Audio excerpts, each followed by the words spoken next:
So okay, good afternoon everyone. So మనం WTO గురించి మాట్లాడుతున్నాం కదా. సో డబ్ల్యూటీఓ ఇట్స్ కొంత బిట్ టెక్నికల్ కాన్సెప్ట్ డబ్ల్యూటీఓ అనేది. అండ్ మోర్ ఓవర్ కొంత లెందీ కూడా, ఆల్మోస్ట్ 2-3 క్లాసెస్ కూడా పడతాయి. Okay, so let's understand. So WTO గురించి డీటెయిల్ గా చూద్దాం. Okay, so I already told you, WTO అనేది యాక్చువల్ గా ఆర్గనైజేషన్. యాక్చువల్ గా డబ్ల్యూటీఓ అనేది మనకి 1995 నుంచి ఎస్టాబ్లిష్ అవ్వడం స్టార్ట్ అయింది అనమాట. ఓకే, ఎస్ భాగ్య, గుడ్ ఆఫ్టర్నూన్. ఓకే, సో 1995 లో ఎస్టాబ్లిష్ అయింది. బట్ అంతకు ముందు వరకు అంటే డబ్ల్యూటీఓ కి ముందు వరకు కూడా జనరల్లీ వీఆర్ హ్యావింగ్ గ్యాట్ అన్నమాట. ఓకే, సో గ్యాట్ అనేది ఇట్స్ నాట్ ఎన్ ఆర్గనైజేషన్, అది ఒక అగ్రిమెంట్ అన్నమాట. సో ఏంటంటే 1947 ఆ టైంలో డిఫరెంట్ కంట్రీస్ అందరూ కలిపి ఏంటంటే మనం ఇంటర్నేషనల్ ట్రేడ్ అనేది ఎలా జరగాలి, సో ఒక కంట్రీ ఇంకో కంట్రీ మధ్య ట్రేడ్ విషయంలో రిలేషన్స్ ఎలా ఉండాలి, టారిఫ్స్ ఏ విధంగా ఇంపోజ్ చేసుకోవాలి. సో ఈ రకమైన ఒక ప్రొవిజన్స్ ఏవైతే చేసుకొని అందరూ దానికి కమిటెడ్ గా ఉండడం కోసం తీసుకొచ్చిన ఒక గ్లోబల్ అగ్రిమెంట్ అన్నమాట. సో అదే మీకు గ్యాటప్, so general agreement on trade and tariffs. అది ఎన్ని కంట్రీస్ తీసుకొచ్చే 1947 లో యాక్చువల్ గా 23 కంట్రీస్ కలిపి తీసుకొచ్చే దానికి వీళ్ళందరూ సైన్ చేయడం జరిగింది అనమాట. ఇది ఎక్కడ? సో ఫస్ట్ జెనీవాలో జరగడం జరిగింది. అందుకే మీకు డబ్ల్యూటీఓ హెడ్ క్వార్టర్స్ కూడా జెనీవా అని చెప్తాం అనమాట. ఓకే, సో ఫస్ట్ అక్కడ ఆర్గనైజ్ అయింది, అదే హెడ్ క్వార్టర్స్. తర్వాత over a period of time అదే మీకు హెడ్ క్వార్టర్స్ కింద కన్వర్ట్ అవ్వడం జరిగింది అనమాట. ఇది 1948 నుంచి యాక్చువల్గా ఎఫెక్ట్ లోకి రావడం జరిగింది అనమాట. ఓకే, సో డబ్ల్యూటీఓ కి ముందు మనకి గ్యాట్ అనేది ఉండేది. గ్యాట్ తర్వాత డబ్ల్యూటీఓ కింద మారింది. ఎలా మారింది, ఎందుకు మారింది అనేది మనం over a period of time చూస్తాం అనమాట ఇప్పుడు. ఓకే, సో గ్యాట్ యొక్క మేజర్ ఆబ్జెక్టివ్ ఏమని చెప్పాను? To promote world trade. Okay, so world trade promote చేయడానికి by reducing trade barriers and trade tariffs. Okay, so ఇక్కడ మీకు ట్రేడ్ బ్యారియర్స్ కి ట్రేడ్ టారిఫ్స్ కి మధ్య డిఫరెన్స్ తెలియాలి. యాజ్ సచ్ మీకు foreign policy, extra foreign policy మొత్తం లేదు కాబట్టి నేను జస్ట్ ఒక వ్యూ పాయింట్ ఇస్తాను అనమాట. సో జనరల్ గా ఈ ట్రేడ్ బ్యారియర్స్ అనేవి జనరల్ గా మనకి 2 టైప్స్ అన్నమాట. టారిఫ్, ఇంకొకటి వచ్చేసరికి నాన్ టారిఫ్ అన్నమాట. సో టారిఫ్ అంటే సింపుల్ గా ట్యాక్స్ లెక్క అనమాట. ఓకే, నీ ప్రొడక్ట్ మీద నేను 10% ట్యాక్స్ వేస్తాను, 20% ట్యాక్స్ వేస్తాను, 30% ట్యాక్స్ వేస్తాను. అంటే ఫర్ ఎగ్జాంపుల్ ఒక యుఎస్ పెన్ ఉందనుకోండి, ఇండియా ఏమని చెప్తుంది, నేను 10% టారిఫ్ ట్యాక్స్ అంటే ఇంపోర్ట్ డ్యూటీ వేస్తాను. అంటే 100 రూపాయలకి ఇంకో 10% అంటే ఇంకొక 10 రూపీస్, అంటే 110 రూపీస్ అనేది పడుతుంది ఇండియాలో. ఓకే, యుఎస్ లో అది 100 రూపీస్ అయితే ఇండియాలో అది 110. 20% అయితే 120 రూపీస్ అవుతుంది, 30% అయితే 130 అవుతుంది. అంటే tariff is nothing but tax అనమాట. నీ వాల్యూకి నేను ఎంత పర్సెంటేజ్ ట్యాక్స్ వేస్తాను అది కలిపి ఆ ప్రొడక్ట్ అనేది వాల్యూ పెరిగిపోతుంది ఇండియాలో అమ్మటానికి అనమాట. ఇది సింపుల్ గా ట్యాక్స్ అనమాట. మరి నాన్ టారిఫ్ బ్యారియర్స్ అంటే ఏంటి? సో ట్రేడ్ బ్యారియర్స్ లో టారిఫ్ బ్యారియర్స్ ఉంటాయి, నాన్ టారిఫ్ బ్యారియర్స్ ఉంటాయి.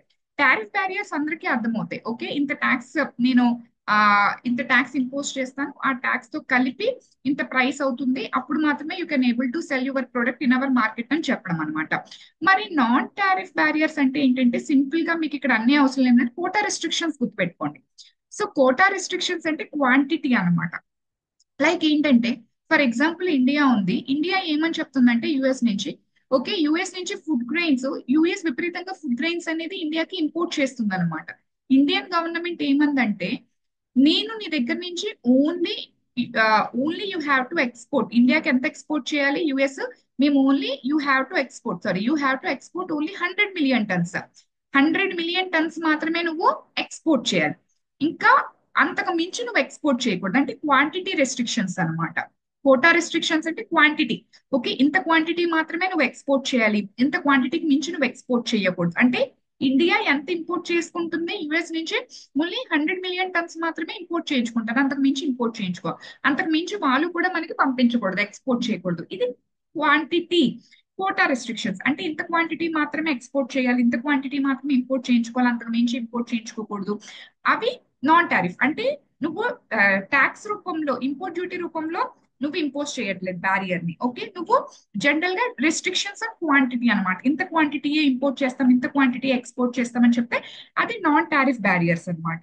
Okay, and for example import licensing అంటే నువ్వు స్పెసిఫిక్ గా మాకు ఇంపోర్ట్ చేసుకోవాలి. ఫర్ ఎగ్జాంపుల్ ఇండియాలో మనం ఇంపోర్ట్ చేసుకుంటున్నాం అనుకోండి, ఎవరైనా ఒక పర్టికులర్ కంపెనీ కదా ఇక్కడ కూడా ఇంపోర్ట్ చేసుకుంటది. వాడు నార్మల్ లైసెన్స్ కాకుండా ఇంపోర్ట్ చేయించుకుంటున్నందుకు స్పెసిఫిక్ గా ఇంపోర్ట్ లైసెన్సింగ్ తీసుకోవాలి. ఈ లైసెన్స్ కూడా అంత ఈజీగా రాదు, ఎక్కువ పీరియాడికల్ గా రెన్యూవల్స్ చేసుకోవాలి, దీని మీద సర్టెన్ రెస్ట్రిక్షన్స్ ఉంటాయి. ఇది కొంత స్ట్రింజెంట్ గా కూడా ఉండడం జరుగుతుంది అనమాట. ఇలాంటివన్నీ కూడా నాన్ టారిఫ్ బ్యారియర్స్ లోకి రావడం జరుగుతుంది. సో ట్రేడ్ బ్యారియర్స్ లో మీకు టారిఫ్ బ్యారియర్స్ ఉంటాయి, ట్యాక్స్ రూపంలో ఉంటాయి. అట్ ద సేమ్ టైం మీకు నాన్ టారిఫ్ బ్యారియర్స్ కూడా ఉంటాయి, లైక్ క్వాంటిటీ రెస్ట్రిక్షన్స్ కానీ, ఇంపోర్టింగ్ లైసెన్సెస్ కానీ, ఇలాంటివి చాలా కూడా ఉండడం జరుగుతుంది అనమాట.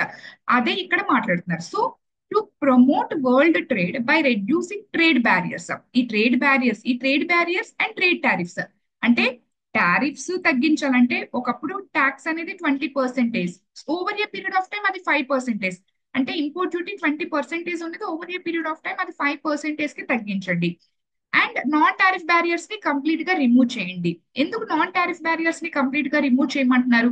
Tariff barriers and non tariff barriers ఈ రెండిట్లో మోర్ స్ట్రింజెంట్ ఏంటి, మోర్ డిస్టార్టింగ్ ఏంటి? నాన్ టారిఫ్ బ్యారియర్స్ అన్నమాట.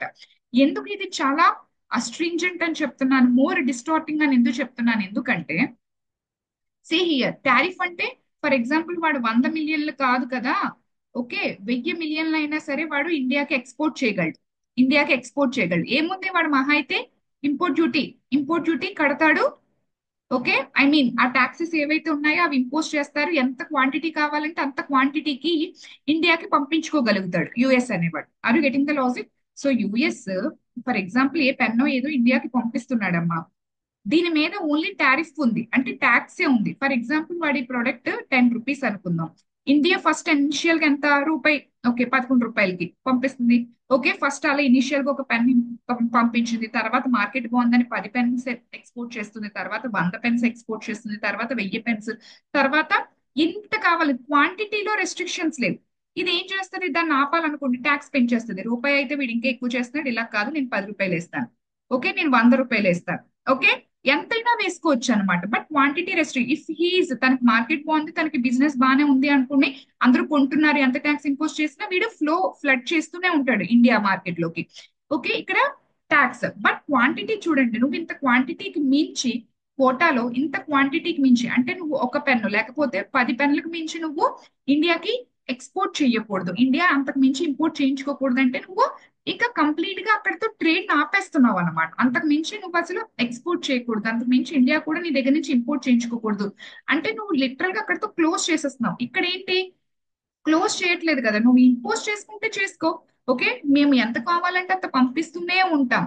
ఓకే, బట్ ఇక్కడ చూడండి ఇది మోర్ రెస్ట్రిక్టివ్ అన్నమాట. ఓకే, సో ఇలాంటివి ఏంటంటే ఆ లైక్ ట్రేడ్ ఏదైతే ఉందో ఈ ట్రేడ్ ని ఫెసిలిటేట్ చేయట్లేదు. ఈ కోటా రెస్ట్రిక్షన్స్ అనేవి చాలా స్ట్రింజెంట్ గా ఉన్నాయి. ఇది గ్లోబలైజేషన్ లో ఇది కరెక్ట్ కాదు. ఒక కంట్రీ నుంచి ఇంకో కంట్రీకి చాలా ఫ్రీగా ట్రేడింగ్ అనేది జరగాలి తప్పితే, ఓకే ఇంతే పంపించాలి, ఇంతే ఇస్తాము, ఈ రకమైన క్లాసెస్ అనేది ఉండకూడదు. So over a period of time tariffication చేయాలి అని అడుగుతారు అనమాట. Over a period of time tariffication. So tariffication అంటే ఏంటంటే, సో ఈ వర్డ్ చాలా ఇంపార్టెంట్, కొంచెం చాలా టెర్మినాలజీ వస్తుంది అండ్ దీని మీద చాలా ప్రిలిమ్స్ క్వశ్చన్స్ కూడా ఉన్నాయమ్మా. ఓకే, సో టారిఫికేషన్ అంటే ఏంటంటే conversion of conversion of non tariff barriers conversion of non tariff barriers to tariff barriers అన్నమాట. అంటే టారిఫికేషన్ చేయమని చెప్తున్నారు అనమాట. ఆబ్జెక్టివ్ అంటే ఈ కోటా రెస్ట్రిక్షన్స్ అవి ఏవైతే ఉన్నాయో over a period of time ఆ కోటా రెస్ట్రిక్షన్స్ తీసి కావాలంటే you can impose import duty, అంటే ట్యాక్సెస్ ఇంపోజ్ చేయండి. ఓకే, ట్యాక్సెస్ ఇంపోజ్ చేయండి, అంతే తప్ప ఈ రకమైన క్వాంటిటీ రెస్ట్రిక్షన్స్ పెట్టకండి. బికాస్ ఇట్ ఈస్ మోర్ చాలా స్ట్రింజెంట్ గా ఉంది, చాలా కాంప్లికేటెడ్ గా ఉంది. ఓకే, దాన్ని టారిఫికేషన్ అని చెప్తాం అనమాట. అంటే వీళ్ళ యొక్క మేజర్ ఎజెండా ఏంటంటే ఈ ట్రేడ్ బ్యారియర్స్ ని over a period of time, అది గ్యాట్ అయినా అవ్వచ్చు లేకపోతే డబ్ల్యూటీఓ అయినా అవ్వచ్చు. ఓకే, సో ఏం మాట్లాడుతుందంటే ఇదంతా ఒకటే, గ్లోబలైజేషన్ ఇదంతా ఒకే మార్కెట్. సో కాబట్టి ఒక కంట్రీ నుంచి ఇంకొక కంట్రీకి ఎక్స్పోర్ట్ ఇంపోర్ట్ విషయంలో ట్రేడ్ బ్యారియర్స్ ఏవైతే ఉన్నాయో, మా డొమెస్టిక్ మార్కెట్ ని ప్రొటెక్ట్ చేసుకోవాలని మీరు ఇంపోర్ట్ డ్యూటీస్ ఇవన్నీ వేస్తున్నారు కదా, over a period of time ఇవన్నీ తగ్గించండి. అండ్ మోర్ ఓవర్ అన్నిటిని ట్రేడ్ టారిఫ్స్ కింద కన్వర్ట్ చేయండి. అంటే ఈ నాన్ టారిఫ్స్ ఏవైతే ఉన్నాయి కోటా రెస్ట్రిక్షన్స్, అవి టారిఫ్స్ కింద కన్వర్ట్ చేయండి. సో ఇక్కడ టూ ప్రాసెస్ ఉందన్నమాట. ఏంటి, నాన్ టారిఫ్ బ్యారియర్స్ ఏవైతే ఉన్నాయో ఆ నాన్ టారిఫ్ బ్యారియర్స్ ని టారిఫ్ బ్యారియర్స్ కింద కన్వర్ట్ చేస్తూ ఆ టారిఫ్ బ్యారియర్స్ కూడా over a period of time తగ్గించాలి. అంటే import non tariff quota restrictions నుంచి నువ్వు టాక్సెస్ ఇంపోజ్ చేయి, ఆ టాక్సెస్ ని కూడా over a period of time తగ్గించు. అంటే ఇనిషియల్ గా 30% వై, తర్వాత 20 వై, తర్వాత 10 వై, తర్వాత ఫ్రీ ట్రేడ్ కి నువ్వు ఫౌండేషన్ వే. Are getting the logic? So ఇది అనమాట వాళ్ళ మేజర్ ఎజెండా ఏంటంటే నాన్ టారిఫ్స్ నుంచి టారిఫ్స్ కి రావాలి, ఇది టారిఫికేషన్ అంటాం. తర్వాత over a period of time ఈ టారిఫ్స్ కూడా తగ్గిస్తూ ఉండాలి. So over a period of time అన్ని కంట్రీస్ కూడా they have to ensure free trade అనేది జరగాలి. ఓకే, ఇదంతా ఒకే మార్కెట్ కింద ఫ్రీ ట్రేడ్ ని ఎన్ష్యూర్ చేయాలి. ఓకే అని చెప్పి మాట్లాడేది యాక్చువల్ గా వీళ్ళ యొక్క major objective. I think so అర్థమైంది అనుకుంటా వీళ్ళ యొక్క మేజర్ ఆబ్జెక్టివ్ ఏంటనేది. సో వీళ్ళు ఏ ప్రిన్సిపల్ మీద వర్క్ చేస్తారు, ఈ ప్రిన్సిపల్ చాలా చాలా ఇంపార్టెంట్ అమ్మా. మోస్ట్ ఫేవర్డ్ నేషన్, ఎంఎఫ్ఎన్ అని పిలుస్తాను ఇక్కడ నుంచి. Okay, most favoured nation principle అన్నమాట. ఇవి చాలా, ఈ టైప్ ఆఫ్ క్లాజెస్ చాలా ఇంపార్టెంట్ డబ్ల్యూటీఓలోని. ఏంటిది మోస్ట్ ఫేవర్డ్ నేషన్ అంటే ఏంటి? సో మోస్ట్ ఫేవర్డ్ నేషన్ అంటే ఏంటంటే, ఫర్ ఎగ్జాంపుల్ ఏ అనే కంట్రీ ఉంది, బి అనే కంట్రీ ఉంది. ఓకే, సో బి అనే కంట్రీ ఫర్ ఎగ్జాంపుల్ ఆ ఏదో పెన్ ఏదో ఎక్స్పోర్ట్ చేస్తుంది ఏకి, దీని మీద ఎంత ఇంపోజ్ చేసింది, ఫర్ ఎగ్జాంపుల్ 10% ట్యాక్స్ ఇంపోజ్ చేసింది అనుకోండి. ఓకే, సో నువ్వు ఈ కంట్రీ ఈ అగ్రిమెంట్ లో ఉన్న ఆల్ కంట్రీస్ సిడిఈఎఫ్జి ఎవరైతే ఉన్నారో వాళ్ళందరికీ కూడా నువ్వు ఓన్లీ 10% ఇంపోజ్ చేయాలి. మళ్ళీ మళ్ళీ చెప్తున్నాను చూడండి. ఓకే, ఫర్ ఎగ్జాంపుల్ ఇందులో ఒక 5 కంట్రీస్ ఉన్నాయి అనుకుందాం. సో 5 కంట్రీస్ ఏంటి, USA, European union not a single country but normal గా చెప్తున్నాను, European union, for example Australia, for example India, for example China, Pakistan ఉన్నాయి అనుకుంది. ఫర్ ఎగ్జాంపుల్ ఏంటంటే ఆస్ట్రేలియా అండ్ ఇండియా ఈ రెండు కూడా మంచి ఫ్రెండ్స్, వీళ్ళిద్దరు కూడా జెనీవా అగ్రిమెంట్ లో ఉన్నారు. సో ఇండియా ఏం చేస్తుందంటే ఎక్స్పోర్ట్ చేస్తుంది సంథింగ్, ఏ పెన్నో ఏదో ఎక్స్పోర్ట్ చేస్తుంది, దాని ప్రైస్ అనేది 10 రూపీస్. దాని మీద జస్ట్ 100 రూపీస్ అనుకుంది, 10% ట్యాక్స్ ఇంపోజ్ చేసింది అంటే 10 రూపీస్, అంటే 110 రూపీస్ అమ్ముతుంది. ఇండియాకి 10% ట్యాక్స్, యుఎస్ కి 20%, నేను ఆస్ట్రేలియాకి సారీ లైక్ చైనాకి 30%, నేను యూరోపియన్ యూనియన్ కి 25% అని నువ్వు డిఫరెన్సియేషన్ చూపించకూడదు. నువ్వు నీ మోస్ట్ ఫేవర్డ్ నేషన్ ఏదైతే ఉందో, నీ చాలా బెస్ట్ ఫ్రెండ్ నేషన్ ఏదైతే ఉందో దానికి నువ్వు ఎంతైతే తక్కువలో తక్కువ ట్యాక్స్ ఇంపోజ్ చేస్తావో the same tax you have to impose for all other nations అనమాట. అన్ని నేషన్స్ కి కూడా నువ్వు అదే ట్యాక్స్ ని ఇంపోజ్ చేయాలి. అంటే ఇండియాకి నువ్వు 10% ఇంపోజ్ చేస్తే అన్ని నేషన్స్ కి కూడా నువ్వు ఓన్లీ 10% మాత్రమే ఇంపోజ్ చేయాలి. ఓకే, ఇది most favoured nation principle which has to be followed by all countries who are signatory to Geneva like GATT agreement అనమాట. గ్యాట్ అగ్రిమెంట్ లో ఇది మస్ట్ అండ్ షుడ్ ప్రిన్సిపల్. నువ్వు నీ మోస్ట్ ఫేవర్డ్ నేషన్ కి ఎంతైతే import duty వేస్తున్నావో the same import duty you have to impose on remaining countries who are signatory to GATT అనమాట. GATT లో ఇక్కడ నేను 23 కంట్రీస్ ఇనిషియల్ గా చెప్పానా, వాళ్ళ మధ్య for example some other country వచ్చింది, ఆఫ్రికా వచ్చింది. ఆఫ్రికా అనేది ఫర్ ఎగ్జాంపుల్ గ్యాట్ లో సిగ్నేటరీ కాదనుకోండి, దీని మీద నువ్వు ఎలాగైనా ఇంపోజ్ చేసుకో. Are getting the logic? Africa GATT లో సిగ్నేటరీ కాదు, ఓన్లీ 23 కంట్రీస్ ఇక్కడ సిగ్నేటరీ ఇనిషియల్ గా. ఓకే, సో గ్యాట్ లో ఆఫ్రికా ఫర్ ఎగ్జాంపుల్ సిగ్నేటరీ కాదనుకోండి, ఆటోమేటిక్ గా ఏంటి, నువ్వు కావాలంటే 20 వేసుకో, 30 వేసుకో, వి వోంట్ బాదర్. గ్యాట్ లో ఉన్న కంట్రీస్ గురించి మేము మాట్లాడుతాం. ఎవరైతే గ్యాట్ లో కంట్రీ సిగ్నేటరీ అయి ఉన్నారో వాళ్ళందరికీ మాత్రం నువ్వు ఒకే ఇంపోర్ట్ డ్యూటీ వెయ్యాలి. గ్యాట్ లో లేని వాళ్ళకి నీకు నచ్చినట్టుగా నువ్వు ట్రేడ్ చేసుకో, మాకు సంబంధం లేదు. Are getting the logic? So GATT లో ఎవరైతే సిగ్నేటరీ ఉంటారో సో వాళ్ళు నీ బెస్ట్ ఫ్రెండ్ కి ఎంతైతే ఇస్తున్నావో, అంటే వీళ్ళందరికీ గ్యాట్ లో సిగ్నేటరీస్ అనే అందరికీ ఒకే టైప్ ఆఫ్ ట్యాక్స్ అనేది ఉండాలన్నమాట. Are getting the logic? ఒకే టైప్ ఆఫ్ ట్యాక్స్ అనేది ఉండాలి. సో ఇంపోర్ట్ ట్యాక్స్ అంతే తప్పితే డిఫరెన్సియేషన్ అనేది చూపించకూడదు. అది మోస్ట్ ఫేవర్డ్ నేషన్ ప్రిన్సిపల్ అనమాట. ఓకే ఓకే ఓకే, అది most favoured nation principle. So see here, so most favoured nation ఇది చాలా ఇంపార్టెంట్. తర్వాత నేను ఎంఎఫ్ఎన్ ప్రిన్సిపల్ అని చెప్తూ ఉంటాను, డోంట్ గెట్ కన్ఫ్యూజ్డ్. ఓకే, ఇది మీకు అలవాటు అవ్వాలి కూడా. So most nation favoured nation ఏం చెప్తుంది అంటే, most favoured nation if a country provides a trade concession to another member of GATT. GATT అవ్వచ్చు, డబ్ల్యూటీఓ అవ్వచ్చు, అనదర్ మెంబర్ కి ఎంతైతే ఇస్తుందో as per its no, that such concession must be provided to all other members of WTO. ఆ concession remaining అందరికీ కూడా అదే concession అనేది ప్రొవైడ్ చేయాలి. అంటే ఇది నాన్ డిస్క్రిమినేషన్, ఎవరిని డిస్క్రిమినేషన్ చేయట్లేదు. గ్యాట్ కి సిగ్నేచర్ అయిన అన్ని కంట్రీస్ ని నువ్వు ఒకేలా చూస్తున్నావు, ఇది ఎటువంటి డిస్క్రిమినేషన్ చూపించకూడదు. సో దీని వల్ల ఏంటి, బైలెటరలిజం అంటే టూ కంట్రీస్ లేకుండా మల్టీ కంట్రీ, అందరికీ ఒకే type of principle, different countries అందరికీ ఒకే టైప్ ఆఫ్ ప్రిన్సిపల్ ని ఇది ప్రమోట్ చేస్తుంది. దీనివల్ల ఆ బైలేటరలిజం ని డిస్కరేజ్ చేసి మల్టీలేటరలిజం ని అది ప్రమోట్ చేస్తుంది అనమాట. ఓకే, సో నౌ ఇక్కడ నుంచి చాలా డిస్కషన్స్ ఉన్నాయి. సో మనం వైట్ బోర్డ్ కి వెళ్ళిపోదాం. ఏంటి ఆ డిస్కషన్స్ అనేది? So see here.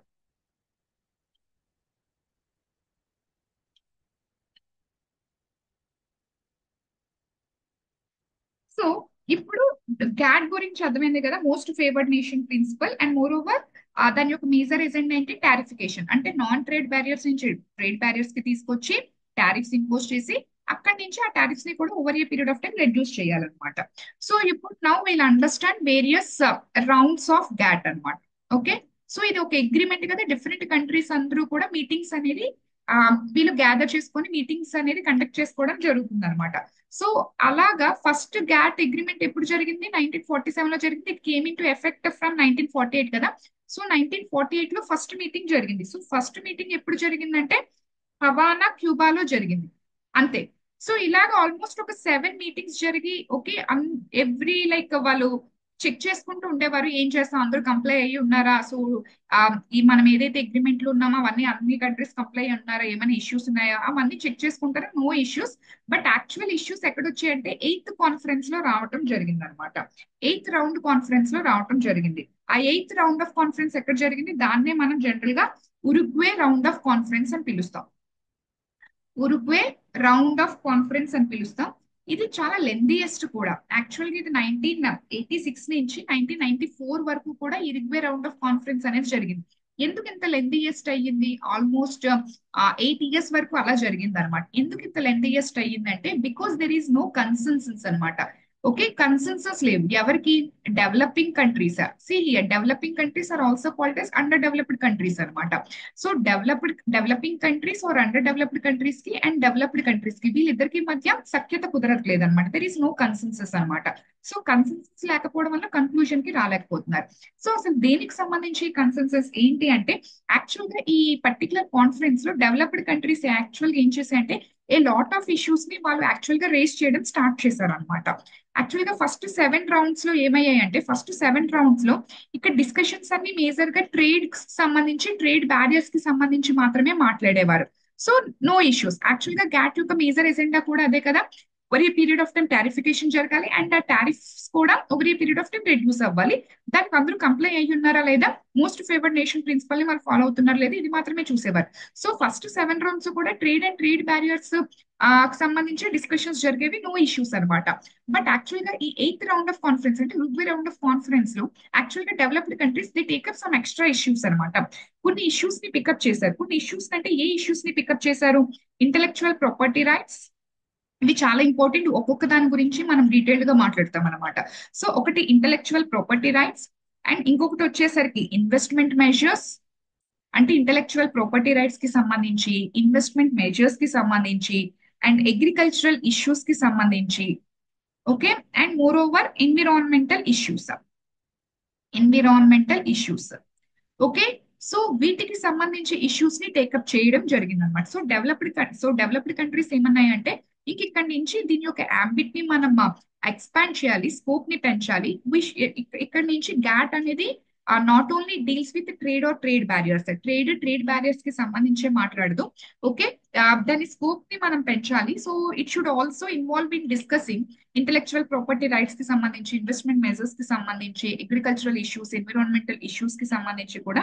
So issues ని కూడా ఇది టేకప్ చేయాలి అని చెప్పి ఈ టైప్ ఆఫ్ ఇష్యూస్ ని డెవలప్డ్ కంట్రీస్ తీసుకురావడం జరిగింది అనమాట.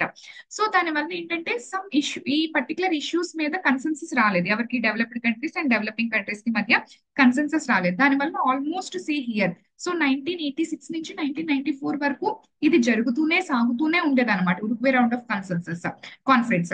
అయితే 1994 లో ఏం జరిగిందంటే, యాక్చువల్ గా ఈ గ్యాట్, ఈ agreement, it's not an organization actual గా. ఈ అగ్రిమెంట్, ఈ హెడ్ ఆఫ్ గ్యాట్ కి ఏంటంటే దెర్ ఈస్ ఏ పర్సన్, దీనికి హెడ్ ఎవరంటే డైరెక్టర్ జనరల్ పొజిషన్ అనమాట. Okay, so director general position is the head of GATT agreement అనమాట. ఆ టైంలో 1994 లో డైరెక్టర్ జనరల్ పొజిషన్ ఎవరు ఆక్యుపై చేశారంటే ఫిల్అప్ చేసింది ఆర్థర్ డంకల్ అనమాట, ఆర్థర్ డంకల్.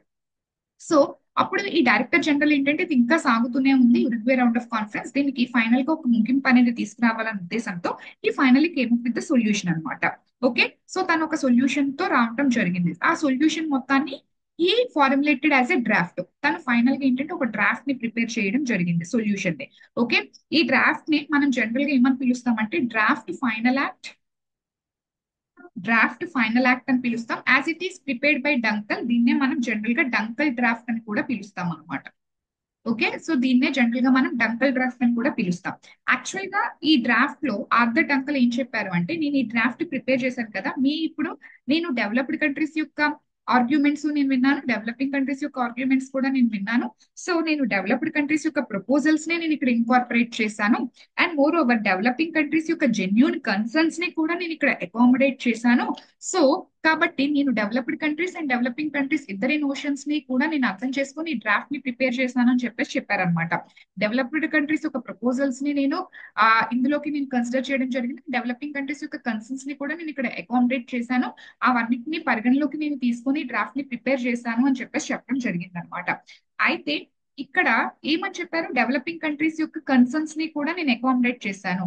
ఏ ఆ కన్సర్న్స్ జెన్యూన్ కన్సర్న్స్ ని నేను కన్సిడర్ చేశాను అన్నారు. బట్ ప్రాబ్లం ఏంటంటే ఇక్కడ ఆ కన్సర్న్స్ జెన్యూనా కాదా అనేది ఎవరు ఫీల్ అవ్వాలి, అది జెన్యూన్ కన్సర్నా, తన ఓన్ డిస్క్రిషనరీ పవర్, తనకి సబ్జెక్టివ్ నేచర్ ఉంటుంది కదా. సో దీని ఏంటంటే నాకు ఏది కరెక్ట్ అయితే అనిపిస్తుందో, ఓకే ఇప్పుడు ఫర్ ఎగ్జాంపుల్ ఇండియా ఏదైనా ఇష్యూ రేస్ చేసింది అనుకోండి, అది డంకల్ కి ఓకే ఇష్యూ కరెక్టా రాంగ్ అని తనకి తను సబ్జెక్టివ్ డెసిషన్ తీసేసుకొని ఇది లేదు ఇది రైట్ ఇది రాంగ్ అని తనకి తను నిర్ణయం చేసుకోవచ్చు అనమాట. సో యాక్చువల్ గా ఇక్కడ ఏం జరిగిందంటే ఈ క్వశ్చన్ ఏంటంటే అకార్డింగ్ టు హూమ్ యాక్చువల్ గా the concerns are genuine. So according to ఇక్కడ డంకల్ కి అది జెన్యూన్ గా అనిపించాలి. సో అందుకని డంకల్ ఏంటంటే టు బి ఫ్రాంక్ గా లిటరల్ గా చెప్పాలంటే డెవలపింగ్ కంట్రీస్ యొక్క కన్సర్న్స్ ని ఇక్కడ అకామిడేట్ చేయలేదు డంకల్. చేశాను అన్నిటిని పరిగణలోకి తీసుకున్నానని చెప్పినప్పటికీ టు బి ఫ్రాంక్ గా లిటరల్ గా చెప్తే డెవలపింగ్ కంట్రీస్ యొక్క కన్సర్న్స్ ని యాక్చువల్గా ఇక్కడ అకామిడేట్ చేయలేదు. అకామిడేట్ చేయకపోవడం వల్ల ఈవెన్ తో ఈ draft final act or Dunkel draft ని ప్రపోజ్ చేసినప్పటికీ కూడా Arthur Dunkel okay, so but developing countries దీనికి యాక్సెప్ట్ చేయలేదు అనమాట. మేము దీన్ని యాక్సెప్ట్ చేయమని చెప్పేసి చెప్పడం జరిగింది. దీంట్లో యాక్సెప్టెడ్ అనమాట. అయితే ఇంకా వీళ్ళు ఏం చెప్పారంటే ఈ ఆర్థర్ డంకల్ ఏం చెప్పారంటే ఓకే ఆల్మోస్ట్ చాలా ఇయర్స్ లాగ్ అయింది, it is getting post phone and అలా వెళ్తూనే ఉంది, నేను ఆల్రెడీ అన్నిటిని నేను కన్సిడర్ చేసి నేను ఈ డ్రాఫ్ట్ ఫైనల్ యాక్ట్ ని తీసుకురావడం జరిగింది. Even though if you are not happy with it, okay మీరు ఎవరైతే దీనికి సమ్మతంగా లేరో, okay if you are not ready to accept it, okay you are free to leave it అనమాట. ఈ అగ్రిమెంట్ అంటే గ్యాట్ లో నుంచి మీరు బయటికి వెళ్ళిపోవచ్చు. ఓకే ఎయిదర్ మీరు ఇక్కడ మీకు 2 ఆప్షన్స్ ఇచ్చారు. యాక్చువల్ గా అండర్ డెవలప్డ్ కంట్రీస్ కి 2 ఆప్షన్స్ ఇవ్వడం జరిగింది. ఎయిదర్ మీరు యాక్సెప్ట్ చేయాలి ఆర్ లేకపోతే దీన్ని లీవ్ చేసేసారు. ఎయిదర్ దీన్ని ఖచ్చితంగా యాక్సెప్ట్ చేయాలి ఈ డంకల్ డ్రాఫ్ట్ ని ఆర్ డ్రాఫ్ట్ ఫైనల్ యాక్ట్ ని, లేకపోతే మీరు గ్యాట్ లో నుంచి బయటికి వెళ్ళిపోండి అని చెప్పేసి చెప్పడం జరిగింది. బట్ ఈ under developed countries developing countries వాళ్ళు బయటికి ఎలా వెళ్ళిపోతారు, యాక్చువల్లీ గ్లోబల్ ట్రేడ్ వాళ్ళకి చాలా ఇంపార్టెంట్ కదా. యాక్చువల్ గా ఇంటర్నేషనల్ ట్రేడ్ లో డెవలపింగ్ కంట్రీస్ తొక్కేస్తాయి డెవలపింగ్ కంట్రీస్ ని. ఓకే ఇదంతా ఒక రూల్ బేస్డ్ ఆర్డర్ లో ఇదంతా వెళ్ళాలంటే ఈ టైప్ ఆఫ్ అగ్రిమెంట్స్ ఖచ్చితంగా ఇంపార్టెంట్. సో ఇంకా చేసేది ఏమీ లేకుండా as the developing countries have left with no other option, developing countries కి ఇంకా ఎటువంటి ఆప్షన్ అనేది లేకపోవడం వల్ల actually they are forced to accept అనమాట. Okay they are actually forced to accept this Dunkel draft. Okay so final గా ఈ Dunkel draft ని ఫైనల్ గా వాళ్ళు ఫోర్స్ టు యాక్సెప్ట్, ఓకే బలవంతంగా యాక్సెప్ట్ చేయాల్సిన పరిస్థితి వచ్చింది. అండ్ ఫైనల్ గా ఈ డ్రాఫ్ట్ ఫైనల్ గా అందరూ సైన్ చేసిన తర్వాత it became into Marrakesh agreement అనమాట. It finally became into Marrakesh agreement. Okay so Marrakesh agreement అనేది అయ్యింది ఎప్పుడు 1994 లో. అప్పుడు మీటింగ్ జరిగింది. ఫైనల్ గా ఈ డంకల్ డ్రాఫ్ట్ నే బలవంతంగా అందరితో ఒప్పించి, ఇక్కడ డెవలప్డ్ కంట్రీస్ కి ప్రాబ్లం ఏం లేదు, డెవలపింగ్ కంట్రీస్ కి ప్రాబ్లం కన్సర్న్స్ ని ఇక్కడ అడ్రస్ చేయలేదు. సో ఫైనల్ గా బలవంతంగా ఒప్పించి మీరు బయటకు వెళ్ళిపోతారా లేకపోతే చచ్చినట్టు సైన్ చేస్తారా అంటే వీళ్ళు చచ్చినట్టు సైన్ చేశారు. Finally it became and agreement. ఈ అగ్రిమెంట్ మరకేష్ అగ్రిమెంట్ అని చెప్పేసి చెప్పడం జరిగింది. ఓకే ఇది 1995 లో సైన్ చేయడం జరిగింది and finally it got adapted in 1994 అనమాట. Okay so according to this Marrakesh agreement major provisions అనేవి ఏంటి, ఓకే సో ఈ మరకేష్ అగ్రిమెంట్ ఏదైతే ఉందో దీని ద్వారాగా what are the major provisions? The first provision ఏదైతే ఉందో గ్యాట్ అనేది, ఇంకా గ్యాట్ పేర్ అనేది కంప్లీట్ గా మార్చేసేయాలి. Okay, so GATT was formally changed into sorry World Trade Organization. Okay, the name of GATT అనేది ఖచ్చితంగా చేంజ్ అవ్వాలి. ఇక్కడ మరకేష్ అగ్రిమెంట్ లో టూ మేజర్ చేంజెస్. ఒకటి, నేమ్ ఆఫ్ గ్యాట్ చేంజ్ అవ్వాలి. నేమ్ ఆఫ్ గ్యాట్ ఎలా చేంజ్ అయింది? వరల్డ్ ట్రేడ్ ఆర్గనైజేషన్ కింద చేంజ్ అవ్వడం జరిగింది. అండ్ మోర్ ఓవర్ ఏంటంటే నేచర్ ఆఫ్ గ్యాట్ కూడా చేంజ్ అవ్వాలి ఈ అగ్రిమెంట్ పరంగా. నేచర్ అంటే ఇంతకు ముందు ట్రేడ్ బ్యారియర్స్, టారిఫ్స్, వాటి గురించి ట్రేడ్ రిలేటెడ్ ఆస్పెక్ట్స్ గురించే మాట్లాడేది గ్యాట్ అనేది. ఇప్పుడు దాని నేచర్ మారింది. అంటే it talks about other issues. ఏంటి? ఇంటలెక్చువల్ ప్రాపర్టీ రైట్స్ గురించి మాట్లాడుతుంది, ఇన్వెస్ట్మెంట్ ఇష్యూస్ గురించి మాట్లాడుతుంది, అగ్రికల్చరల్ టాపిక్స్ ఇష్యూస్ గురించి మాట్లాడుతుంది, ఎన్విరాన్మెంటల్ ఇష్యూస్ గురించి మాట్లాడుతుంది. అంటే they incorporated much more other things into it అనమాట.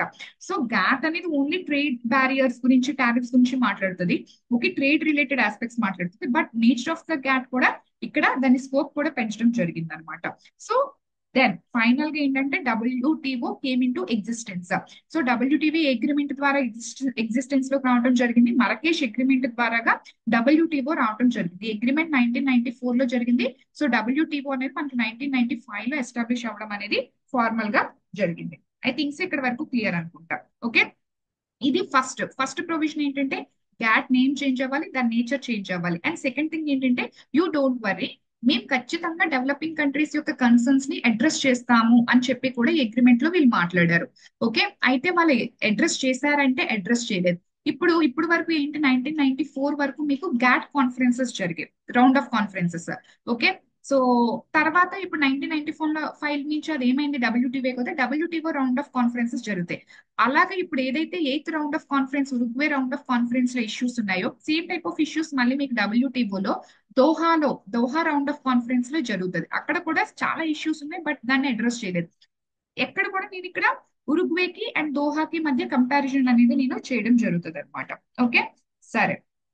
సో ఫైనల్ గా first let's understand actually the difference between GATT and WTO. Okay, and GATT కి డబ్ల్యూటీఓ కి అసలు ఫస్ట్ మేజర్ గా డిఫరెన్సెస్ ఏంటనేది మనకు తెలియాలి.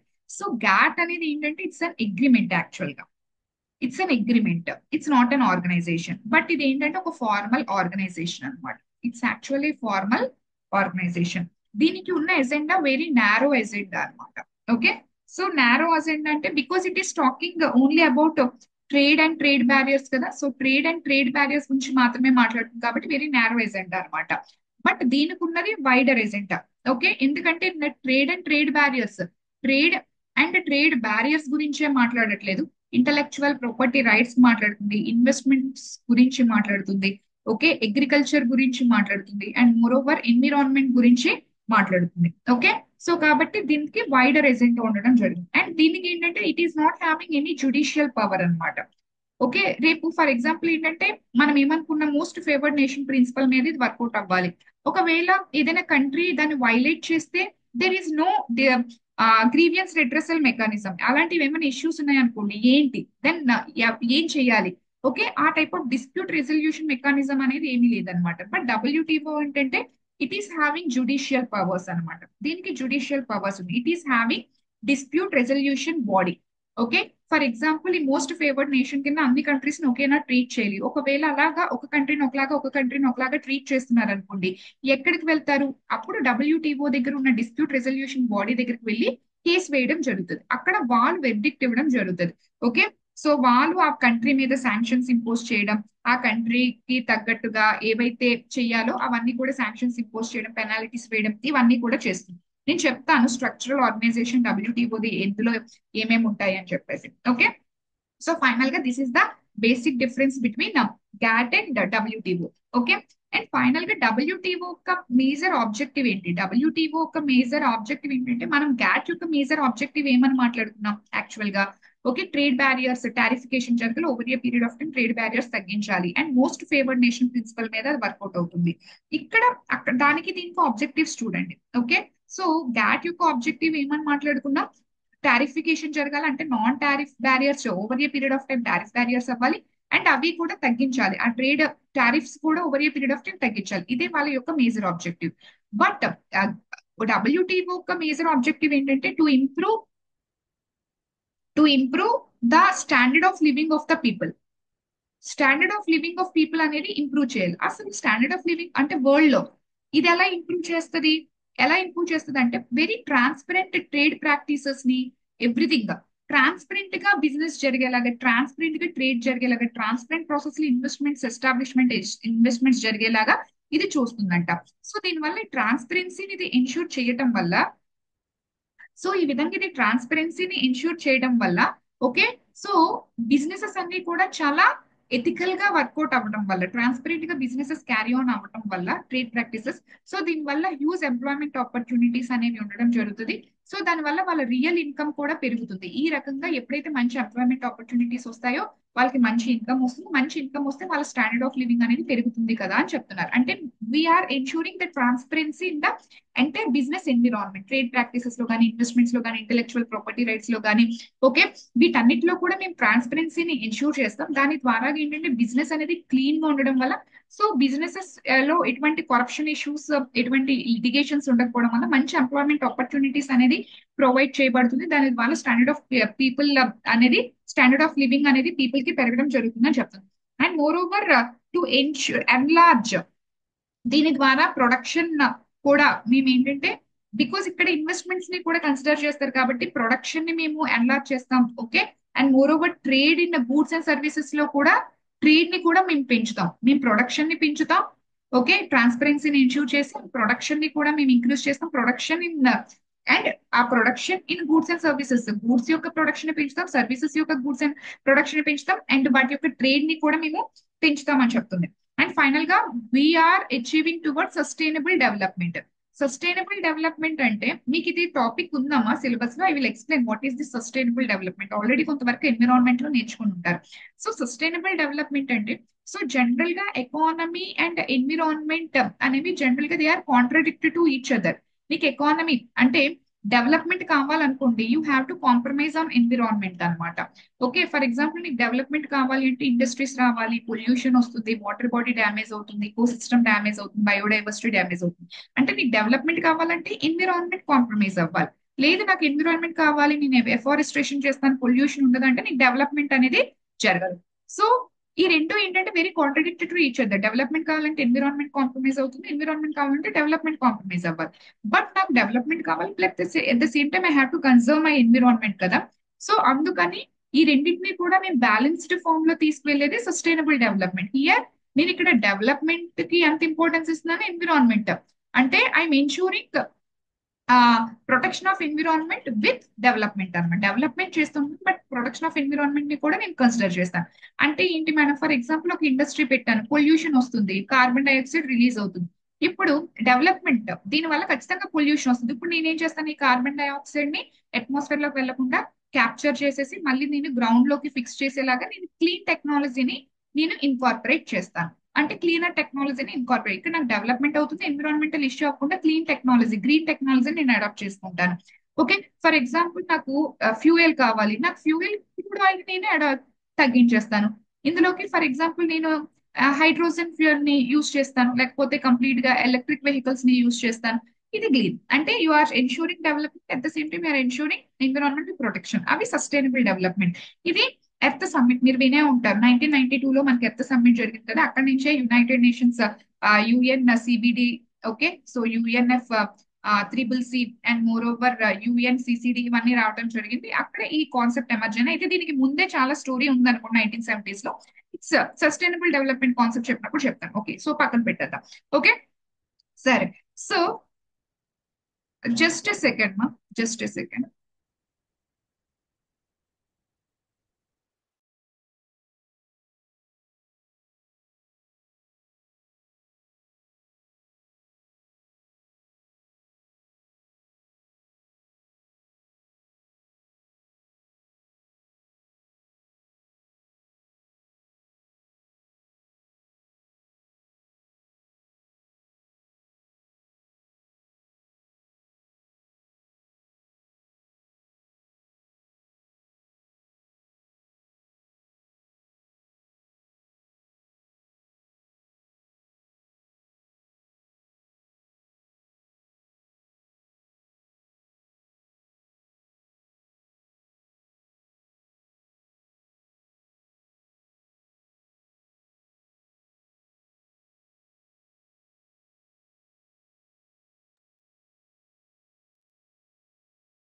ఓకే, సారీ ఎక్కడికి వచ్చాను, ఐ థింక్ సో అది sustain. So it is the major objective అన్నమాట. సో ప్రిన్సిపల్స్ ఏంటి, ఇది ఆబ్జెక్టివ్. సో ఇప్పుడు ప్రిన్సిపల్స్ చూద్దాం అన్నమాట. సో ప్రిన్సిపల్స్, సో గ్యాట్ యొక్క ప్రిన్సిపల్ ఏంటి చెప్పండి, మోస్ట్ ఫేవర్డ్ నేషన్ ప్రిన్సిపల్ కదా. ఇక్కడ WTO కి ప్రిన్సిపల్స్ కూడా వైడెన్ అవ్వడం జరిగింది.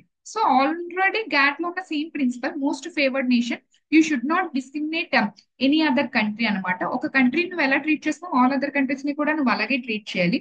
అండ్ సెకండ్ వన్ వచ్చేసరికి ఏంటంటే నేషనల్ ట్రీట్మెంట్ అనేది ఇవ్వాలి అని చెప్పేసి అంటున్నారు. ఏంటి నేషనల్ ట్రీట్మెంట్ అనేది ఇవ్వాలి అంటే, ఫర్ ఎగ్జాంపుల్ నువ్వు ఏదైతే ఒక పర్టికులర్ కామోడిటీని ఇంపోర్ట్ చేయించుకుంటున్నా, ఫర్ ఎగ్జాంపుల్ నేను యూఎస్ నుంచి ఒక పెన్ ఇంపోర్ట్ చేయించుకుంటున్నాను. ఓకే, అండ్ నువ్వు ఏదైతే ఇంపోర్ట్ చేయించుకుంటున్నావో ఆ ఇంపోర్ట్ చేయించుకున్న కామోడిటీని అండ్ లోకల్ గా ప్రొడ్యూస్ అయ్యే కామోడిటీ, లోకల్ గా కూడా నాకు ఒక పెన్ అనేది ప్రొడ్యూస్ అవుతుంది, నేను ఇంపోర్ట్ చేయించుకుంటున్నాను ఇంకొక పెన్. ఈ ఇంపోర్టెడ్ కామోడిటీని అండ్ ఈ లోకల్ గా మన డొమెస్టికల్ గా ప్రొడ్యూస్ అయిన కామోడిటీని, ఈ రెండింటిని ఈక్వల్ గా ట్రీట్ చేయాలి అని అడుగుతున్నారు అనమాట. ఎలా ఈక్వల్ గా ట్రీట్ చేస్తాం, ఈక్వల్ గా ట్రీట్ చేయలేం కదా. ఎందుకంటే ఇక్కడ 10 రూపీస్కి వచ్చిందంటే నేను దీని మీద ట్యాక్సెస్ ఇంపోజ్ చేస్తాను కదా.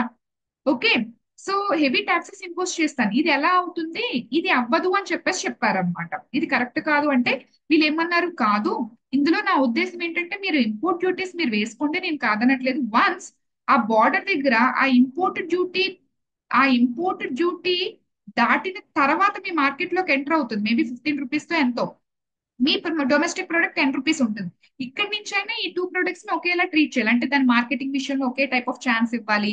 ఓకే, సో దాని పబ్లిసిటీలో, మార్కెటింగ్ ఇష్యూస్ లో, ఓకే, అన్నిటికీ వీళ్ళకి ఏదైతే ఆపర్చునిటీస్, ఈ ప్రొడక్ట్ ని అమ్ముకోవడానికి వీళ్ళకి ఏదైతే ఆపర్చునిటీస్ ఉన్నాయో సేమ్ టైప్ ఆఫ్ ఆపర్చునిటీస్ వీళ్ళకి ఇవ్వాలి.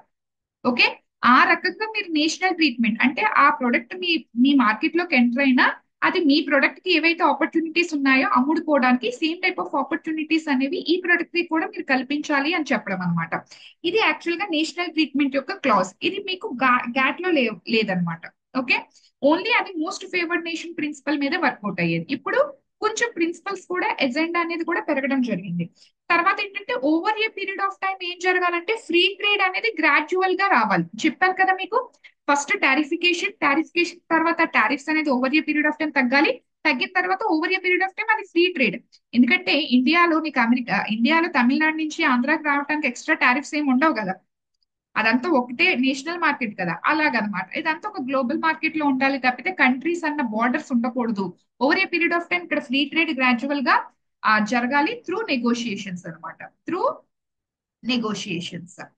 అండ్ ఫైనల్ గా చెప్పాను కదా, టు ఎన్హాన్స్, ఇందులో ట్రాన్స్పరెన్సీ అనేది ఖచ్చితంగా, టు ఎన్హాన్స్ ట్రాన్స్పరెన్సీ ఉండాలి. ట్రాన్స్పరెన్సీ ఉండే అనుకోండి, everything they can able to predict అనమాట. అప్పుడు ప్రెడిక్టబిలిటీ అనేది పెరుగుతుంది అనమాట. They can able to predict transparency, everything ఏం జరుగుతుంది ఏంటంటే ట్రాన్స్పరెన్సీ ఏం జరగబోతుందని నువ్వు ప్రెడిక్టబిలిటీ అనేది చేయగలవు, అంటే ఊహించగలవు అనమాట. దానికి తగ్గట్టుగా వాళ్ళు వాళ్ళ బిజినెస్ యాక్టివిటీస్ ని ఆర్గనైజ్ చేసుకోగలుగుతారు అనమాట. ఎప్పుడైతే ట్రాన్స్పరెన్సీ ఉందో అప్పుడే ప్రెడిక్ట్ చేయగలుగుతావు. నువ్వు ట్రాన్స్పరెన్సీ లేదనుకోండి ప్రెడిక్ట్ చేయలేవు, రేపు అంటూ ఏమవుతుంది అనేది నువ్వు చెప్పలేవు. ఇప్పుడు ఫర్ ఎగ్జాంపుల్ ఈ రోజు ట్రాన్స్పరెంట్ గా ఎవ్రీథింగ్ జరుగుతుంది అనుకోండి. ఓకే, రేపు అంటూ ఏం జరగబోతుంది అనేది నువ్వు చెప్పగలుగుతావు అనమాట. సో దానికి తగ్గట్టుగా మార్కెట్ ఏంటంటే ప్రెడిక్టబిలిటీ ఛాన్సెస్ అనేది ఉంటుంది. అండ్ ఫెయిర్ కాంపిటీషన్ ని ప్రమోట్ చేయాలి, promoting fair competition. So promoting fair competition ఏంటి, ఫెయిర్ కాంపిటీషన్ ని ప్రమోట్ చేయడం. Okay, so see here I will explain with example. ఇక్కడ ఫెయిర్ కాంపిటీషన్ అంటే ఏంటి, ఫర్ ఎగ్జాంపుల్ ఇక్కడ కంట్రీ ఏ ఉంది, ఇక్కడ కంట్రీ బి ఉంది, ఇక్కడ కంట్రీ సి ఉంది. యాక్చువల్ గా కంట్రీ ఏ ఒక పెన్ ప్రొడ్యూస్ చేస్తుంది, బి అనే కంట్రీ ఒక పెన్ ప్రొడ్యూస్ చేస్తుంది, ఇది కూడా ఒక పెన్ ప్రొడ్యూస్ చేస్తుంది. ఇక్కడ పెన్ ప్రొడ్యూస్ చేస్తుంది కదా, దీని యొక్క కాస్ట్ 10 రూపీస్, దీని యొక్క కాస్ట్ 7 రూపీస్, దీని యొక్క కాస్ట్ 6 రూపీస్ అనమాట. ఓకే, సో యాక్చువల్ గా ఏంటి, ఫర్ ఎగ్జాంపుల్ వీడు ఏం చేశాడు, వీడి మీద ఒక 4 రూపీస్ ట్యాక్స్ ఇంపోజ్ చేశాడు, వీడి మీద ఒక 5 రూపీస్ ట్యాక్స్ ఇంపోజ్ చేశాడు అనుకోండి.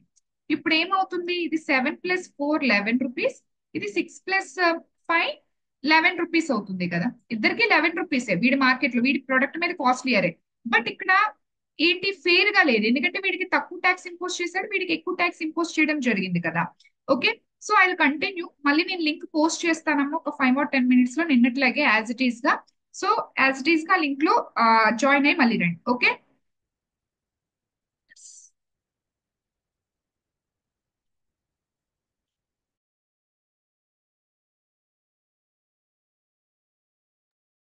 ఓకే, సో సీ హియర్ ఇక్కడ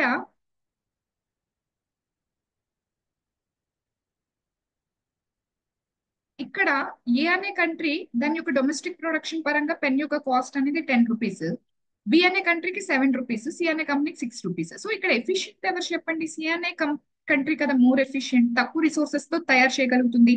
సో ఇక్కడ రిసోర్సెస్ ఎక్స్ప్లోయిటేషన్ అనేది ఇక్కడ జరగట్లేదు, దీన్ని ఎంకరేజ్ చేయాలి కదా. బట్ ప్రాబ్లం ఏమైంది చూడండి, ఇక్కడ బి అనే వాడికి ₹4 ట్యాక్స్ ఇంపోజ్ చేశాడు, సి అనే వాడికి ₹5. ఓవరాల్ గా రెండు ₹11కే వెళ్తున్నాయి. ఓకే, బట్ ఇక్కడ వీళ్ళకి అన్డ్యూ అడ్వాంటేజ్ అంటే ఈ బి అనే వాడికి ఇక్కడ అన్డ్యూ అడ్వాంటేజ్ అనేది రావడం జరిగింది కదా, టు బి ఫ్రాంక్ గా మాట్లాడాలి అంటే. ఓకే, సో ఇలా జరగకుండా ఏమని చెప్తున్న ట్రేడ్ ప్రాక్టీసెస్ సేమ్ గా ఉండాలి అంటే. సో ఇక్కడ ₹4 వేస్తే ఇక్కడ కూడా నేను ₹4 వేయాలి, లేకపోతే ఇక్కడ 5 వేస్తే ఇక్కడ కూడా నేను 5 వేయాలి. ఫర్ ఎగ్జాంపుల్ 5 వేసారు అనుకోండి, ఇక్కడ 11, ఇక్కడ ఎంత అవ్వాలి? 12 అవ్వాలి. అప్పుడు సి అనేవాడికి అన్డ్యూ అడ్వాంటేజ్ వస్తుంది కదా. ఇది యాక్చువల్ గా ఫెయిర్ కాంపిటీషన్ అనమాట. Okay, so already most favoured nation principle ఏదైతుందో అదే, బట్ పాయింట్స్ ఎక్కువ రావాలి కాబట్టి మేము ఇది చేస్తున్నాం అది చేస్తున్నాం అని చెప్పాలి కాబట్టి అదనమాట. ఓకే, సో ఫెయిర్ కాంపిటీషన్ ఇక్కడ ప్రమోట్ చేస్తుంది అనమాట. మోస్ట్ ఫేవర్డ్ నేషన్ కి ఏదైతుందో అలాగే అది ఫెయిర్ కాంపిటీషన్ ప్రమోట్ చేస్తుంది. సో దీని ద్వారా ఏంటంటే it is promoting development and economic reforms అనమాట. ఓకే, సో దీని ద్వారా ఫైనల్ గా ఇట్ ప్రమోట్స్ డెవలప్మెంట్ అండ్ ఎకానమీలో రిఫార్మ్స్, ఎకనామిక్ రిఫార్మ్స్ ని ఇది ప్రమోట్ చేస్తుంది. ఫైనల్ గా it is the principles and objective differences between GATT and WTO. Okay, so ఇప్పుడు స్ట్రక్చర్ ఆఫ్ డబ్ల్యూటీఓ అని చూద్దాం అసలు. ఓకే, వెరీ వెరీ ఇంపార్టెంట్ అమ్మ డబ్ల్యూటీఓ, ఈవెన్ యూపీఎస్ లో కూడా చాలా important WTO.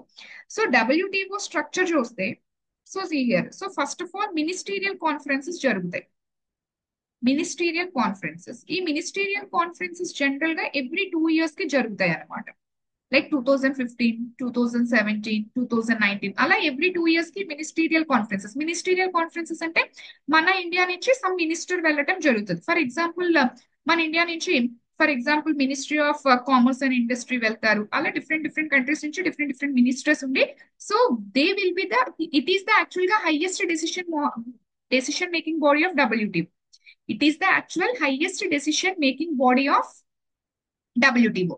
Okay, highest decision body అనమాట డబ్ల్యూటీఓ. ఇక్కడ ఇప్పుడు మనం లైక్ డబ్ల్యూటీఓలో ఇప్పుడు డిఫరెంట్ డిఫరెంట్ కంట్రీస్ చర్చించుకున్నారు. Okay, so for example Marrakesh agreement ఒప్పుకోవాల్సి వచ్చింది. ఇదంతా ఎవరు ఎవరు ఒప్పుకున్నారంటే ఇండియా నుంచి వెళ్ళిన ఎవరు?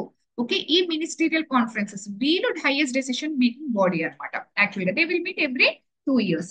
సెకండ్ వచ్చేసరికి స్ట్రక్చర్ లో జనరల్ కౌన్సిల్. ఈ జనరల్ కౌన్సిల్ అనేది ఏంటంటే ఇట్ ఈస్ ద సెక్రటేరియట్, అంటే యాక్చువల్ బ్యాక్గ్రౌండ్ వర్క్ అంతా చేస్తారనమాట. It is the permanent body, అంటే వీళ్ళకి ఎవ్రీ 2 years కి మీట్ అవ్వడం ఏంటి అని చెప్పకుండా ఇది ఎప్పుడు ఉండదు, జెనీవేలో ఉంటుంది అనమాట. పర్మనెంట్ బాడీ అంటే సెక్రటేరియట్ అనమాట. మొత్తం బ్యాక్గ్రౌండ్ వర్క్ అంతా చేసి ఇలా చేద్దాం ఇలా చేద్దాం అని. అప్పుడు ఆ తర్వాత 2 years తర్వాత వీళ్ళందరూ గ్యాదర్ అయిన తర్వాత వీళ్ళు మొత్తం వీళ్ళ సజెషన్స్ ఇన్కార్పొరేట్ చేసి వాటి మొత్తం వర్క్ అంతా చేసేది ఇది. ఇట్స్ యాక్చువల్ గా సెక్రటేరియట్ బాడీ అనమాట. ఇట్స్ యాక్చువల్లీ సెక్రటేరియట్, ఇది జెనీవాలో ఉంటుంది. ఓకే, రెగ్యులర్ బేసిస్ లో ఇది వర్క్ చేస్తుంది అనమాట. It's secretariat. Trade policy review body, next one trade policy review body. So what is this trade policy review body? So trade policy review body అంటే ఏంటి?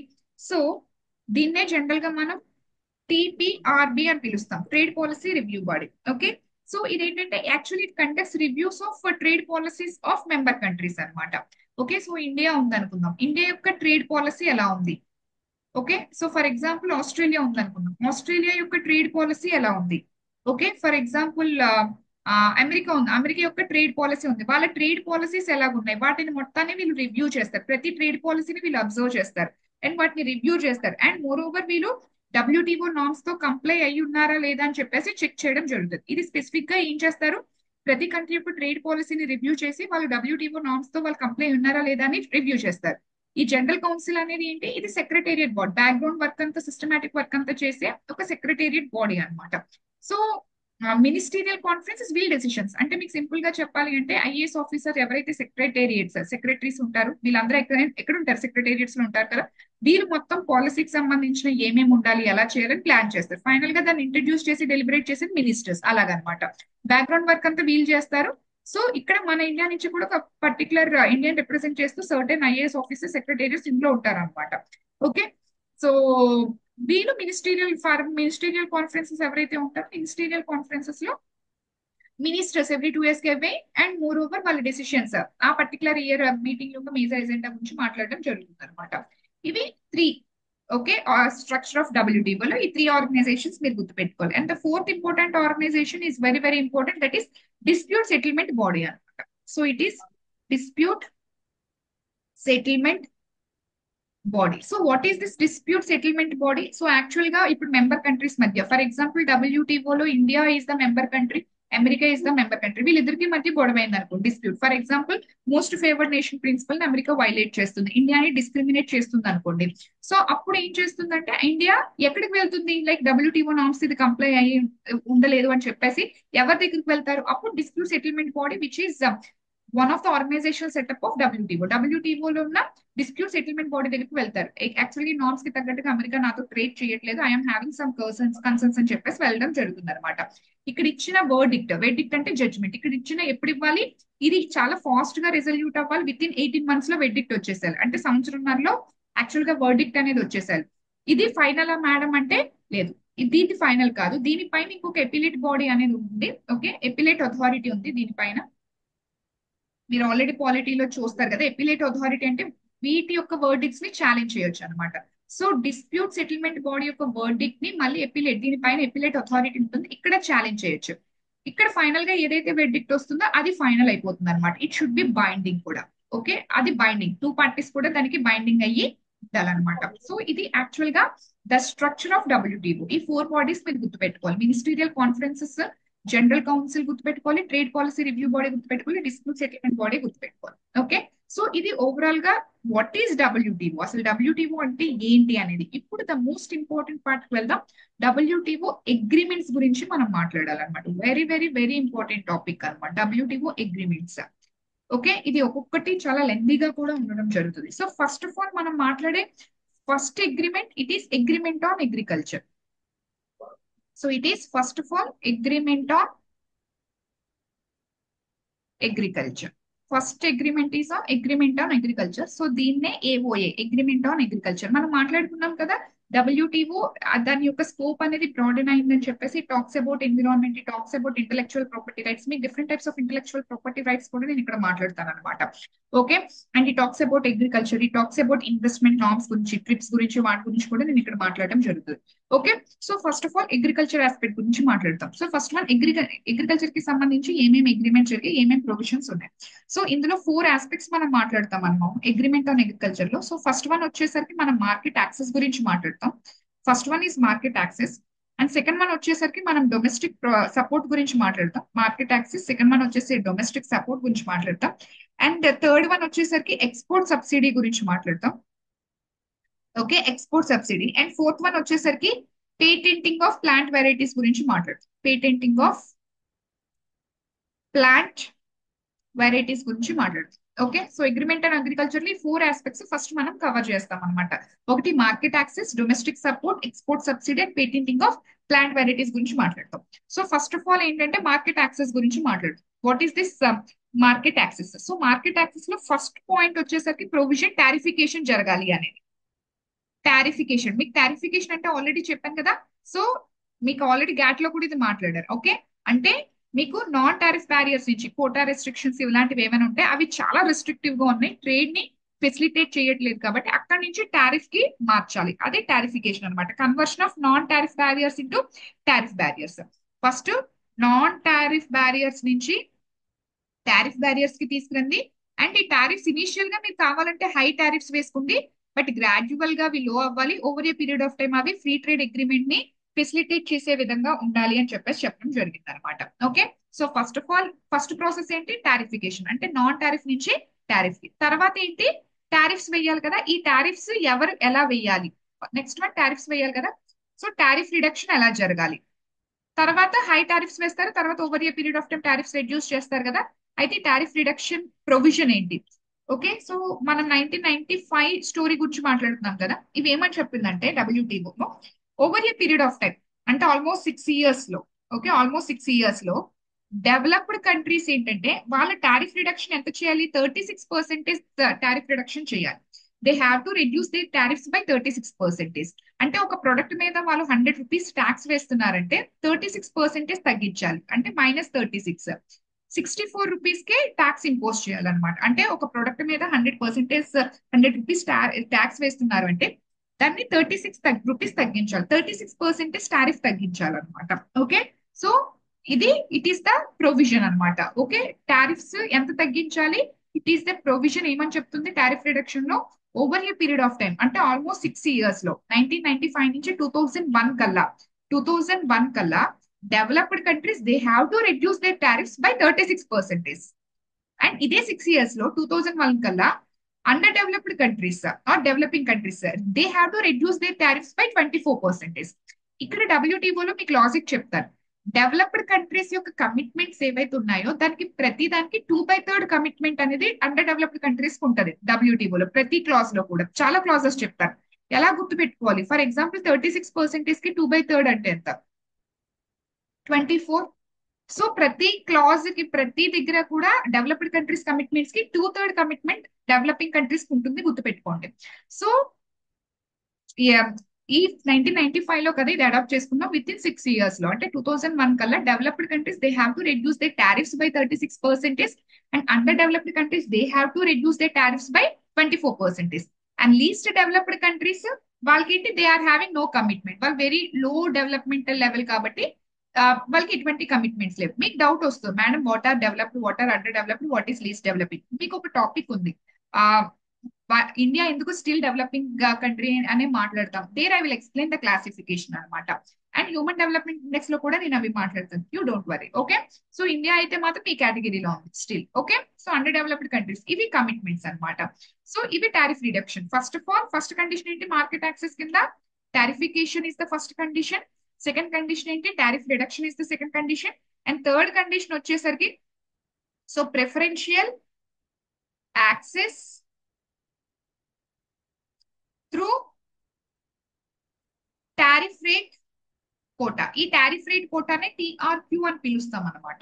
Okay, preferential access through tariff rate quota, ఈ tariff rate కోటానే so general గా మనం TRQ అని పిలుస్తాం.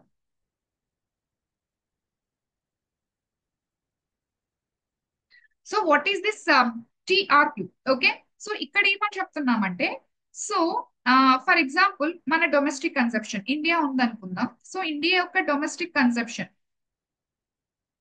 India ఉంది, India యొక్క domestic consumption for example 100 metric ton అనుకుందాం. ఇండియా యొక్క డొమెస్టిక్ కన్సెప్షన్ 100 మెట్రిక్ టన్ అనుకుందాం. ఓకే, సో నువ్వు ఎంత ఇంపోర్ట్ చేయించుకోవచ్చు, ఫర్ ఎగ్జాంపుల్ వీట్ ఉంది అనుకుందాం. వీట్ ని ఇండియాలో ఆల్మోస్ట్ 100 మెట్రిక్ టన్ మనం కన్స్యూమ్ చేస్తున్నాం 1 year లో. ఓకే, అండ్ మోర్ ఓవర్ నువ్వు ఎంత వరకు ఇంపోర్ట్ చేయించుకోవచ్చు అంటే నువ్వు మినిమం లో మినిమం 5 మెట్రిక్ టన్ ఇంపోర్ట్ చేయించుకోవాలి, మినిమం. అంతకన్నా తక్కువ ఇంపోర్ట్ చేయించుకోకూడదు, అంతకన్నా తక్కువ ఇంపోర్ట్ చేయించుకోకూడదు. అంటే మీకు క్వాటా రెస్ట్రిక్షన్స్ ఉన్నాయి చూసారా, నాన్ టారిఫ్ బ్యారియర్స్. ఇంత క్వాంటిటీ మాత్రమే మేము మీ దగ్గర నుంచి తెప్పించుకుంటాం అనేది. అలాగా ఒక కంట్రీ నుంచి, ఫర్ ఎగ్జాంపుల్ యుఎస్ ఉందనుకోండి, యుఎస్ నుంచి నువ్వు ఎంత తెప్పించుకోవాలి అంటే నీ డొమెస్టిక్ కన్సెప్షన్ ఏదైతే ఉందో, నీ డొమెస్టిక్ కన్సెప్షన్ మీద లెస్ దెన్ 5%, లెస్ దెన్ 5% నువ్వు తెప్పించుకోకూడదు. అంటే మినిమం లో మినిమం 5% నువ్వు తెప్పించుకోవాలి. నేను ఫస్ట్ ఇక్కడ స్టేట్మెంట్ రాస్తాను, అది మళ్ళీ డీటెయిల్ గా ఎక్స్ప్లెయిన్ చేస్తాను. So see here, so that you can able to understand when I'm writing in words. So see here, member, right. So member countries, they have to provide, member countries have to provide concessional access, member countries have to provide concessional access to imports through TRQ, under which quota should not be less than 5% of domestic consumption of crop. Okay, so ఇక్కడ నేను reiterate చేస్తున్నాను చూడండి. Member countries ఎవరైతే WTO member countries ఉన్నారో they have to provide concessional access to imports through TRQ. TRQ అంటే tariff rate quota. Quota restrictions ఉంటాయా, ఆ quota restrictions మీద కన్సెషన్స్ ప్రొవైడ్ చేయాలి. The member countries have to provide concessional access, concessions provide చేయాలి. దేని మీద? Quota restrictions మీద, under which quota should not be less than 5% of domestic conception.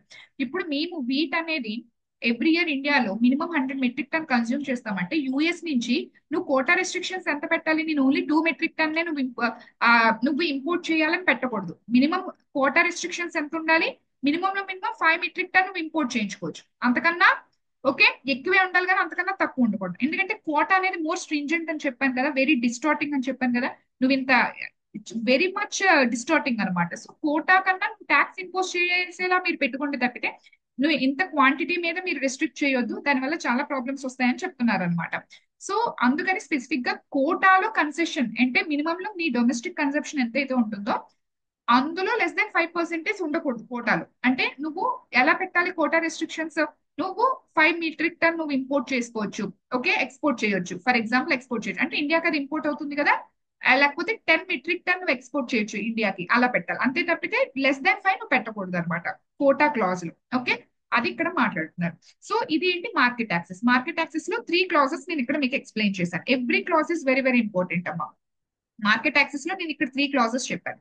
So first clause వచ్చేసరికి టారిఫికేషన్, non tariff barriers నుంచి tariff barriers కి. Second clause వచ్చేసరికి నేను very sorry,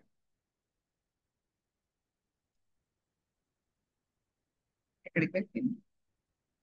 second వచ్చేసరికి tariff reduction. Okay, so developed countries అయితే 36% over a period of time 6 years లో, and developing countries కి అయితే మాత్రం 24% చెప్పారు. అండ్ ఫైనల్ గా ఏంటంటే కోటా రెస్ట్రిక్షన్స్ లో డొమెస్టిక్ కన్సంప్షన్ కి మించి లెస్ దాన్ 5% ఉండకూడదు అని చెప్పారు. ఓకే, సో ఇది first of all market access గురించి చెప్తున్నాను అనమాట. అండ్ నెక్స్ట్ వన్ వచ్చేసరికి మీకు domestic support. So domestic support and more over export subsidy, patenting of plant varieties, ఇంకా ఫర్దర్ గా చాలా ఉంది. Okay, so I will explain in tomorrow's class. And one thing I have to explain,